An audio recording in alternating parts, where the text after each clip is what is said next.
মায়ের কথা জানতে চাইলেই কান্নায় গলা জড়িয়ে আসে ছোট্ট শিশু ফারিয়ার। 1 মাস বয়সী যমজ 2 বোনকে কোলে নিয়ে ফ্যাল ফ্যাল করে তার মুখের দিকে চেয়ে থাকে সপ্তম শ্রেণী পড়ুয়া সাজ্জাদ ও শিশু শ্রেণীর শিক্ষার্থী ফারিয়া। কান্না করো না, কান্না করো না, কান্না করো না, কান্না করো না, কান্না করো না।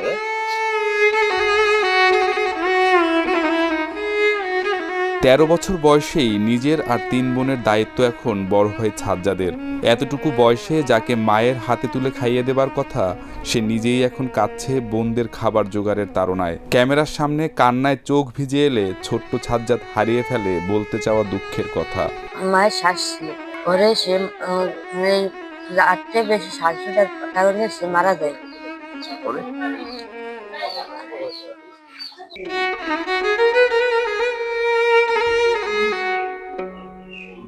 বাবা নামের বটবৃক্ষ যার থাকে না, সে জানে জীবনের নির্মম কশাঘাতের ক্ষত কতটা গভীর।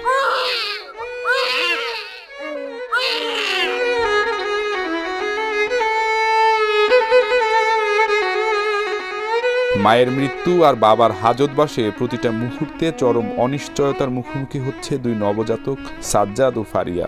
করুণ এই পরিণতি দেখে নীরবে কাঁদে প্রতিবেশীরাও। এই অথৈ সমুদ্রের কুল কিনারা নেই জেনেও সাজ্জাদ আর ফারিয়া ছোট্ট বুকে জড়িয়ে রাখে 2 বোনকে। এখন এই বাচ্চাকে আমরা কিভাবে বাঁচাবো? যদি আপনারা জামালের মুক্তি না দেন তাহলে আর বাচ্চাকে নিয়ে যান, আমার একাই যাবে। বাবার কাছে নিয়ে যান, আর একভাবে এক টাকা বসে গেল। বাপ ছিল একদিন কামাই রুজি করিয়া আনছে, বাচ্চা দুটারে খাওয়াইতে পারছে, দুধ টুকি না, এখন হেও করে না বুঝছেন। এখন এই যে 70টা মুলুককে তারে কেসে দিয়া এই যে ফাঁসাই দিছে, এখন জেলে। এখন এই বাচ্চা, এই 4টে বাচ্চা কি হবে? আর কেডা ইয়ে দেখতে পান কার কি সম্পদ আছে? সে রাজনীতি জীবনে করে নাই, সে ভালো মন্দ রাজনীতির কোনো জড়িত নেই, কোনো কাগজপত্র নেই, কিচ্ছুতে নাই। আপনি কৃষক আয় হচ্ছে খাইছে, আর এই বাচ্চাগুলো এই বাচ্চা দুটো দিচ্ছে বইয়ের রয়েছে। এখন তো নাই, এখন কি হবে? আপনার জোর দাবি আমাকে যাতে আরে মুক্তি দেওয়া হোক, আমরা মুক্তি চাই।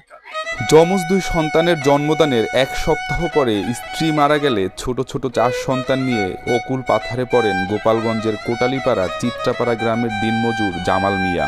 পুলিশ এসে দরজা নক করে দরজা খুললে বলে, আপনি আসেন, থানায় আসেন, আপনার সাথে কথা বলবে, আপনি সকালে আবার চলে আসবেন। তখন সে গেলে পরে ওখান থেকে মিথ্যা মামলা দিয়ে তাকে জেলে নেওয়া হয়েছে। এখন এই যে 2টা বাচ্চা, এরা যে মা হারাইছে, মা যে গেছে চিরতরে, সে তো জীবনের আসবে না কোনোদিন, মা পাবে না। 4জন বাচ্চা, এই বাবা থাকলে দিন মজুরি করে, আমরা সবাই দিন মজুরি, আমার তো সমর্থন নাই যে বাচ্চা দুটো আমরা পালবো বা খাওয়াবো দেবো, এরা সবাই দিন মজুরি। এখন এই বাচ্চা 2টা আমরা কিভাবে পালবো? যদি বাপে আনকে দিলে আমরা রানকে দিতে পারতাম, যদি ইনকাম করে আনকে দিত, দিন মজুরি করে আমরা রানকে দিতাম। যদি না আনকে দিত, বাবা বকে লেগেছেন, বাবা ওরা নিয়ে গেছে, 70 টাকা দিয়ে দিছে। এখন এই বাচ্চা আমরা কিভাবে পারবো? আমরা কিভাবে বাঁচাবো? এখন চোখের পানি, আমাকে চোখের পানি সবসময় থাকে। আর এই যে আমার জানা ছিল, অনেক ভালো ছিল, কারোর সাথে কোনো খারাপ ব্যবহার কোনো সময় করে নাই। আর আমরা জীবনে যতদিন ব্যস্ত কোনোদিন ভুলতেও পারবো না, এটা ভোলার মতো না, বুঝছেন। একদিকে সংসারের অভাব অনটন, অন্যদিকে যমজ 2 নবজাতকের দুধ কেনার খরচ। এরই মধ্যে রাজনৈতিক মামলায় গ্রেপ্তার হয়ে হাজতে আছেন জামাল মিয়া। এই শুক্রবার রাতে আমার বাবাকে ধরে নিয়ে যায় তারা পুলিশে।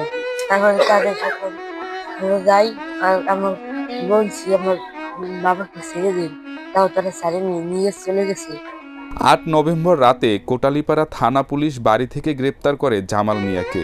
এরপর তাকে গোপালগঞ্জ সদর থানায় হস্তান্তর করা হয়। পরিস্থিতির বর্ণনায় কান্নায় ভেঙে পড়েন জামাল মিয়ার মা। এই সপ্তাহে উঠতে চাই, একটা মেয়ে বাহাল করতে পারলাম, বাচ্চা সপ্তাহে দুধ 2টাই হয় না, মায়ের বছর দুধ খাইলে সপ্তাহে একটা লাগে, 2টাই হয় না, আমি কিভাবে দেখবো? স্বেচ্ছাসেবক দলের কেন্দ্রীয় কমিটির ক্রীড়া সম্পাদক হত্যা মামলায় সন্দেহভাজন হিসেবে গ্রেপ্তার দেখিয়ে তাকে জেল হাজতে প্রেরণ করে গোপালগঞ্জ সদর থানা পুলিশ। দেখেন, একটা বাচ্চার প্রতিদিন একটা দুধের 300-350 টাকা একটা দুধের দাম হয়তো 2 দিন 3 দিন হয়। এই 2টা বাচ্চা এই খরচ কে চালাবে? তারা দেখেন ধরে নিয়ে গেছে, সে এখন জেলে আছে। আমরা এদের জন্য আমরা মুক্তি চাই। আর এই এলাকায় এরকম না ধরে মানুষ, নিরীহ মানুষ এই নির্যাতন না করে এটার জন্য আমরা এটা একটা ব্যবস্থা চাই। জুলাই অভ্যুত্থানে গণহত্যায় জড়িত আওয়ামী লীগের রাঘব বোয়ালদের গ্রেপ্তারে ব্যর্থ প্রশাসন তাড়িয়ে বেড়াচ্ছে তৃণমূলের কর্মীদের। জামাল মিয়া রাজনীতির সাথে জড়িত না থাকলেও রাজনৈতিক প্রতিহিংসার শিকার হয়েছেন বলে দাবি করছেন স্থানীয়দের অনেকেই। এই যে ধৈর্য নিয়ে গেছে, বুঝতাম সে যদি রাজনীতির সাথে জড়িত থাকতো কিংবা রাজনীতি করতো তাহলে একটা কথা থাকতো যে সে রাজনীতি করে, তার ধৈর্য নিছে কি রাজনীতি করে কিছু ফায়দা হাসিল করছে, কিন্তু সে তো কোনো রাজনীতির সাথে জড়িত না। তার যেইভাবে ধৈর্য নিয়ে এগুলো তো আসলে খুব দুঃখজনক। মানুষ হয়রানিমূলক যে এরকম ধৈর্য নেওয়া মানুষের বাচ্চাদের অবস্থা মানে দিন কেমন যাচ্ছে? বর্তমানে দিন খুব খারাপ অবস্থা যাইতেছে। মা নাই ঘরে, বাবাকে নিয়ে গেছে জেলে, এদের তো আর কোনো পাশে দাঁড়ানোর মতো কেউ নাই। ছোট দুইটা বাচ্চা স্কুলে যায়, সামনে মাধ্যমিক পরীক্ষা চলতেছে, শুরু হবে, লেখাপড়ার খরচ এগুলো দেবে কে?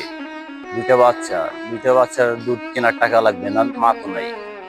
এই যে খাওয়ান খরচের পোষণ এগুলো কে চালাবে এখন?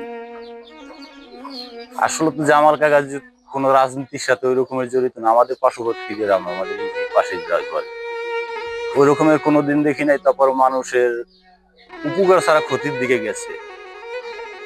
তো তারে যে এইভাবে ধরে নিচ্ছে, এটা খুব খারাপ, কি দুঃখজনক ব্যাপার। এটা আমরা দাবি করতেছি এলাকাবাসী হয়ে, এলাকা লোক হয়ে, যে তাকে যেন অচিরেই মুক্তি দেয়, তাকে তার জামিনের ব্যবস্থা করে দেয়। কারণ তার পরিবার দিকে আর না হলে তার মেয়ে ছেলের দিকে তাকাইয়ে তাকে যেন জামিন দিয়ে দেয়। আসলে যে করে, যার অপরাধ তার অপরাধ হওয়ার দরকার, সে তো কোনো অপরাধী না, তাকে ধরে নেবে কেন?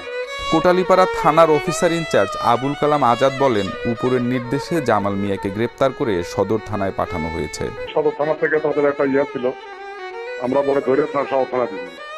আচ্ছা, আপনারা ধরে সদর থানায় দিচ্ছেন, ওইখান থেকে হচ্ছে গ্রেফতার দেখানো হচ্ছে। হ্যাঁ, নির্দেশ কি এসপি সাহেবের ছিল নাকি সদর থানা? না, নির্দেশ তো আমাদের বরাবরই উপরেরই থাকে। সাজ্জাদ আর ফারিয়া জানেও না কার কাছে ফেরত চাইলে বাড়ি ফিরবে বাবা, কি করলে বাবার পাশে বসে এক মুঠো ভাত খাওয়া যাবে। একটাই দাবি যেন আমাদের মুখ দিকে তাকিয়ে আমার বাবাকে ছেড়ে দেয়। মাহারা নিষ্পাপ 4 শিশু কি ফিরে পাবে তাদের বাবাকে? এমন অনিশ্চিত